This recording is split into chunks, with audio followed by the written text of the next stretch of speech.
Voilà, exactement. Quel âge avais-tu quand tu as remarqué les premiers symptômes et comment se sont-ils manifestés?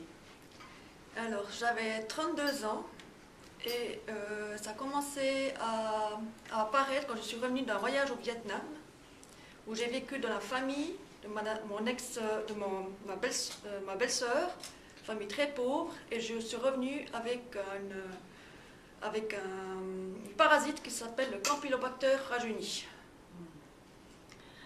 Combien de temps as-tu attendu avant d'aller voir un médecin? Y a-t-il eu un élément déclencheur? Oui, alors c'était les diarrhées, c'est même assez conséquence, et j'ai été chez un gastrologue assez rapidement. D'abord chez le généraliste, puis après chez un gastro-entérologue dans les 2 semaines à 3 semaines plus tard.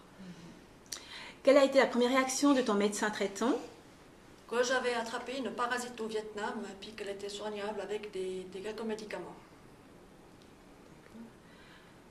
Quand et de qui as-tu obtenu le diagnostic définitif de la maladie de Crohn? Alors ça, c'est mon gastro-entérologue, c'était 2 ans plus tard que ça a été pronostiqué. Et puis, c'est lui qui m'a donné d'autres médicaments un peu plus complexes. Pentasa, si je me souviens bien, Budénofalque. Il n'avait pas encore commencé vraiment avec la cortisone.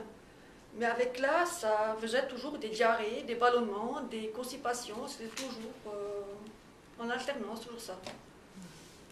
Qu'as-tu pensé, ressenti en apprenant que tu souffrais de la maladie de Crohn? Je me suis dit, mais qu'est-ce que c'est que ça? Où je suis tombée? Qu'est-ce que c'est? Inconnu, maladie inconnue, je ne connaissais pas. J'ai dû aller sur internet pour regarder. Là, j'étais un peu déçue. Je me suis dit, non, mais c'est pas vrai tout ça. Je ne sais trop pas ce qu'il fallait faire. Et puis après, j'en ai demandé, suivi un deuxième gastro-entérologue qui m'a dit que non, c'était bien le Crohn. Et j'ai fait beaucoup de séances avec lui pour qui m'informe sur la maladie. Et au quotidien, que signifie pour toi avoir une maladie chronique?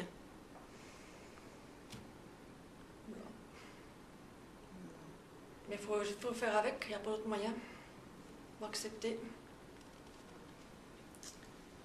Comment ta maladie s'est-elle répercutée sur ton comportement alimentaire? Quels changements as-tu dû apporter à ton régime alimentaire?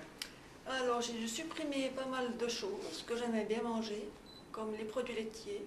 Moi qui adore les fruits, tout ce qui est cru, j'étais tout laissé tomber. Les légumes aussi. Et j'ai dû... c'est vraiment bien dur, même encore à l'actuel. Je suis encore par là, je sais encore que je dois faire attention. Moi, je sais que j'ai des ballonnements. Et puis, c'est difficile à gérer.